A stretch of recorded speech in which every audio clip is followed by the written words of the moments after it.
In this lab, we're going to create some fictitious data, and then we're going to evaluate that data and do some descriptive analytics to see what data we have. So to do so, let's go ahead and start a new chat, and we can either click here, suggesting new chat, or we could just go ahead and write in start a new chat. And that's just to kind of clear the registers to make sure we have everything we need. Next, I'm going to cut and paste the prompt where we're creating a mock data set. So generative AI has the ability to create data. And so in this case, we're going to create a data set for a fruit store in Fayetteville, Arkansas. And we want various descriptors, various columns, various attributes that include transaction ID, transaction date, product SKU, where SKU is a unique identifier, also called a stock keeping unit, the product name, how many we sold, and the price. And if we took quantity sold times price, that would give us the total sales amount, and that'll be something we want to check. And then the quantity sold times the per unit cost will give us the total cost. And we want to make sure the data is realistic and representative of small business, and we want at least 200 transactions. So we're describing in detail exactly what we want. And so let's go ahead and hit enter there. On that, it'll take a second or two to put together that data set. And once we've created that data set, we're going to start creating some attributes associated with that data set. We are most interested in profits. So sales, total sales less total costs, but we want it by SKU or line by line. So you can see it's done what we've asked. It says it's realistic. We can certainly check that. We could just click on this and see that data. And we could also add some additional items, information to that. But at this point, we're going to go ahead and move on and calculate the profit. And so we want to calculate profit as the total sales less the total cost. And we want to do that by SKU. And so that's something we'll want to check. We don't want it overall. We want it item by item. And then we're going to calculate the profit margin as the profit we just computed divided by the sales price. And so we're going to do that. And one of the things we could do is ask it to provide the formula that we gave. We've given some details, and it looks like it's providing that for us. And providing it here would be a decimal, which is also the same. And so now we have a new data set that we could download, but we can get some examples here of what it might look like item by item. Okay, so next we're going to go ahead and see if we can summarize the full data set. That's a common occurrence within descriptive analytics is, hey, let's summarize what we found. So we're going to summarize the full data set, and we're going to report which SKU had the highest profits and which one had the highest profit margin. So remember, since this is generative, it's going to be different every time you see it. So the set that I have here, since it's fictitious, is going to be different than yours, and so might get a different answer, which we'd expect using generative AI.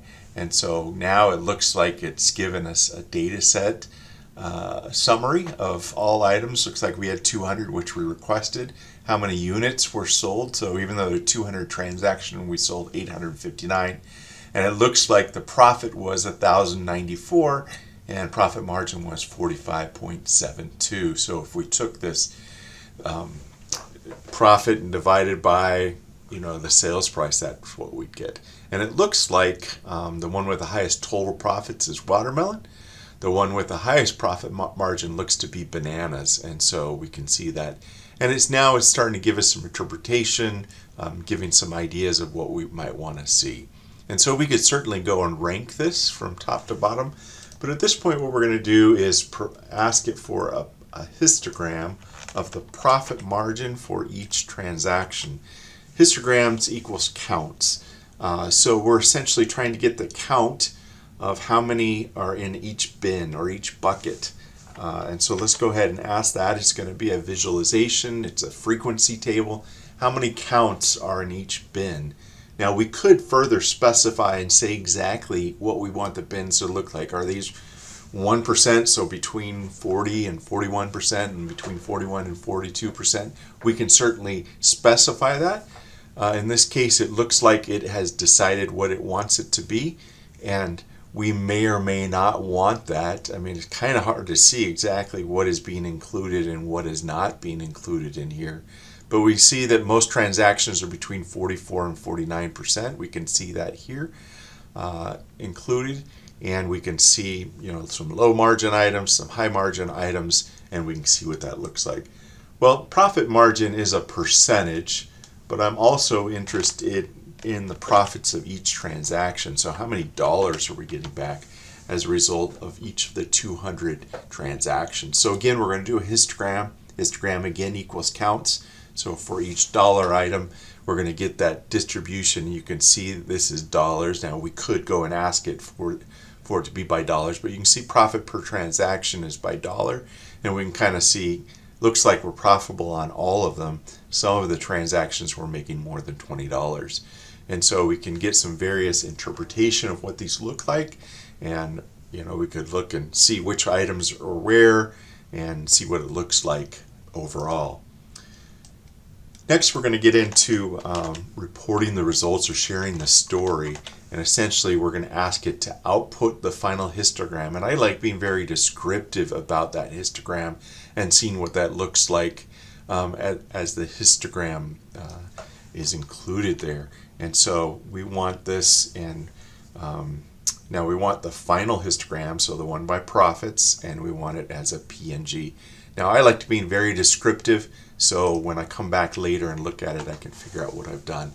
But this will output it. If we wanted to output it, we'll also, if we'll just go to the share, it will output the individual items as well.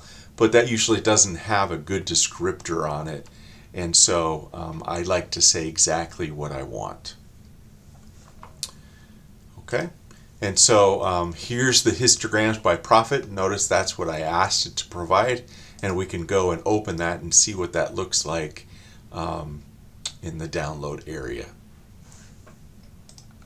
Now I can see that this went to my downloads folder. There you see it. And so you can see what the various items look like.